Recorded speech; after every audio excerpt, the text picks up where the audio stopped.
Magandang araw sa inyong lahat at welcome sa aking channel. Pasok na pasok nga si Ivana Alawi sa FPJ's Batang Quiapo, serye ni Coco Martin. Pero maliraw ang chika na si Ivana ang kapalit ni Lovie po. Ang mokang karakter na ginagampanan ni Lovie ay babalik pa rin naman kasi sa FPJ's Batang Quiapo at magtitaping muli ang ABS-CBN actress sa first week of September pagbalik niya ng Pilipinas. Tinanong nga ang isang source kung mawawala ba si Ivana sa FPJ's Batang Quiapo pagbalik ni Lovie.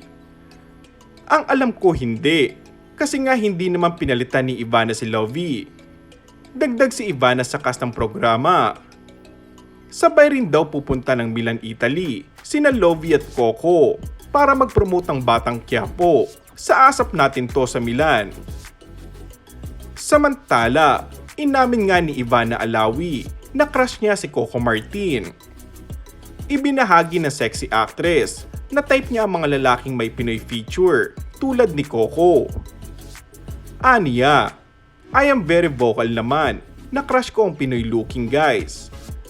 Bukod sa kanyang itsura, sinabi ni Ivana na hinahangaan din niya si Coco bilang isang direktor.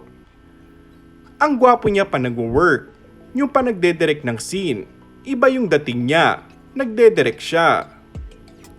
Marami ang naku-curious ngayon kung ano nga kaya magiging reaksyon ng girlfriend nito na si Julia Montes.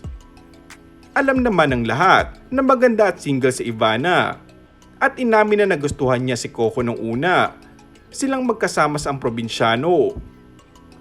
Ayon sa ilan, baka ma-warningan agad ni Ivana, katulad kay Yasi. Mukha namang mabait si Ivana, hindi naninira ng relasyon at hindi papato sa may asawa at anak, komento ng isa. Loyal si Direk Coco, alam naman namin ang ending si Julia pa din ng leading lady na papasok dyan. And that's all for our today's video. Kung bago ka lang sa aking channel ay mag-subscribe at pindutin na rin ang notification bell. Maraming salamat!